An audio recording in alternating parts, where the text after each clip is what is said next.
최근 중국에서 한국 여행이 유행하면서 인터넷에서 중국의 젊은 층과 노년층들의 논쟁이 일어났습니다. 한 중국인이 올린 영상 때문이었는데요. 해당 영상은 중국 노인이 한국 여행 중에 에티켓을 지켜야 한다는 말에 분노한 이야기를 담은 영상이었습니다. 논점은 로마에 가서 로마의 법을 따르는 것은 맞지만 만약 내가 여행지를 간다면 행복하기 위해서 가는 것인데 굳이 그 나라의 관습을 따라야만 하는가에 대한 이야기였습니다. 그 이야기는 이렇게 시작했는데요. 최근 나는 우리 연구협회의 동창들과 함께 한국을 놀러 가기로 했다. 그래서 이것저것 많이 알아보는 중이다. 우리 협회 회원들은 대부분 60대가 넘어가는 나이다. 그래서 우리는 단체 여행 패키지를 구매해서 갈 예정이다. 하지만 한국 여행에 대해서 알아보면 알아볼수록 말도 안 되는 것들이 많다는 느낌이 든다. 분명 우리 회원들은 한국을 가면 굉장히 스트레스 받을 것이라고 생각된다. 우리는 초반에 일본을 갈지 한국에 갈지 선택을 하고 있었다. 하지만 최근 일본에서 중국 관광객에 대한 나쁜 이야기들이 너무 많이 돈다고 하여 우리는 한국을 선택했다. 일본에는 이러한 표지판까지 걸어놓고 중국인 관광객을 교육시키려고 드는데 이 아티클의 논점은 많은 일본 현지인들이 중국인 관광객이 식당에서 트림을 자주 하고 방귀를 뀌는 사람이 있어서 불쾌해한다는 것이 요지였다. 노인들은 방귀를 참기 힘든 사람들이 많다. 하지만 일본이라는 나라는 중국인에게 자신의 신체가 젊은 사람처럼 건강하지 않으면 식당도 가지 말라는 이야기를 하고 있는 것이다. 특히 중국에서 요리사 앞에서 트림을 하는 것은 감사의 표시로 여겨지는데 중국의 식문화는 트림으로서 감사의 표시를 하고 음식을 전부 먹지 않고 남기는 것이 예의다. 하지만 이러한 모든 것들이 일본에서는 불쾌한 행동으로 여겨진다.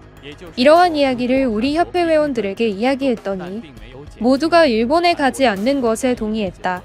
그래서 우리는 한국행 단체 관광 티켓을 구매했다. 하지만 충격적이었던 건 한국이 일본보다 심하면 심했지 덜하진 않았다는 것이다. 한국에는 몇 가지 이해하기 힘든 문화들이 있다. 이게 진짜인지는 모르겠으나 만약 진짜라면 우리는 여행을 취소할 예정이다. 첫 번째, 몸을 3일에 한 번씩은 꼭 씻어야 한다는 것이다. 여행지가 예를 들면 총기 휴대 불법이라던가 정부 주요 구역 촬영 금지 같은 이야기를 하면 무조건 지킬 수 있다. 하지만 여행객들에게 샤워를 강요하는 것은 이해할 수 없다.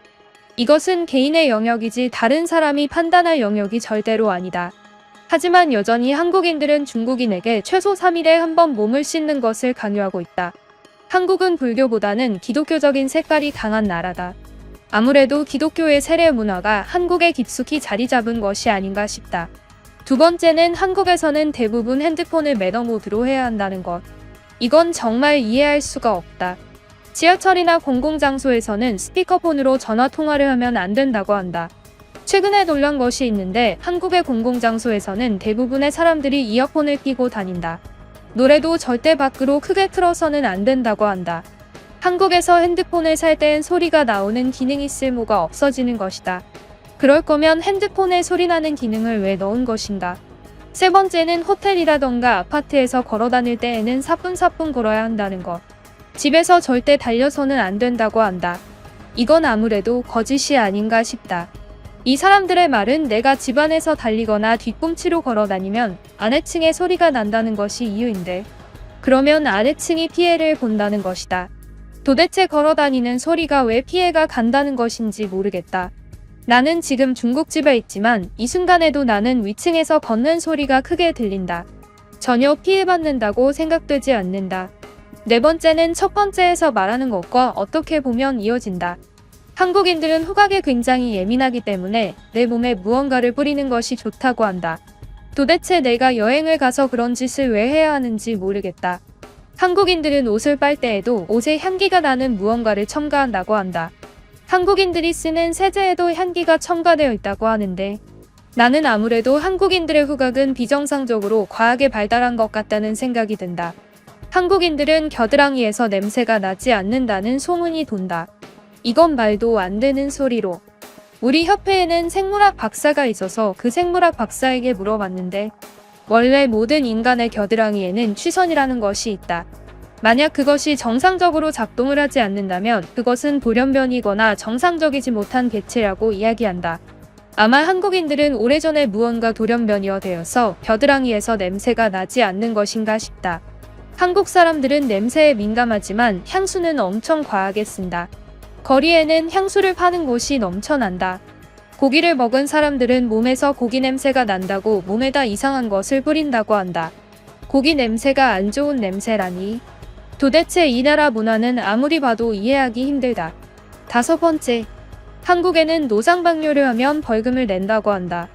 오줌이 급한데 화장실이 없다면 노상방뇨를 하지 말고 바지를 입은 채로 해결하는 한국 정부의 법이다. 정말이다. 이것이 거짓 같다면 인터넷에 꼭 찾아봐라. 중국에서는 자기 집 앞에 노상방뇨를 하면 자기 집에 복이 온다는 믿음이 있다.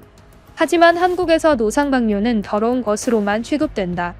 정말 매정한 민족이 아닐 수가 없다. 이 모든 이야기들이 거짓으로 느껴지겠지만 우리 협회회원 중 한국을 이미 다녀오신 분이 모든 이야기가 진실이라고 확인해 주었다. 한국을 여행하려고 하는 중국의 노인들은 이 글을 읽고 생각을 다시 해보길 바란다. 라는 글이었습니다. 이 글의 댓글에는 많은 중국 젊은이들과 중국 노년층들이 글을 올리며 서로 논쟁을 했는데요. 한 중국 젊은이의 댓글은 이러했습니다. 이 사람아, 핸드폰을 매너 모드로 하는 것은 어느 나라를 가든 기본이다. 유독 중국만 나이 든 사람들이 항상 지하철에서 큰 소리로 노래를 틀어놓는다. 가끔 지하철에 가면 여러 노인들이 동시에 다른 노래를 크게 틀어놔서 정신이 나갈 것 같은 경우가 한두 번이 아니다. 유독 중국만 그런 경우가 정말 많다. 그리고 노상방뇨를 하면 벌금을 내는 것은 어찌 보면 당연한 것이다. 그건 한국만 그런 게 아니고 잘 사는 모든 나라는 그러한 법이 있다. 자기 집 앞에 누가 오줌을 누고 갔는데 오늘 하루 운세가 좋을 것이라고 생각하는 민족은 중국인밖에 없다. 너무 미개한 오래된 미신이며 이러한 모든 것들은 사라져야만 한다. 그리고 식당에서 방귀를 뀌는 게 실례인 건 일본뿐만이 아니라 한국도 마찬가지다. 아니 그냥 모든 나라에서 통용되는 개념이다. 유독 중국인들만 식당에 가면 자기가 하고 싶은 대로 다 한다. 시골에서 온 사람들이거나 나이가 든 사람들은 특히 더 심하다. 나는 이런 것에 진절머리가 난다. 나는 원래 인터넷에 댓글을 잘 남기지 않는 사람이다. 하지만 이 글에는 댓글을 남겨주고 싶었다.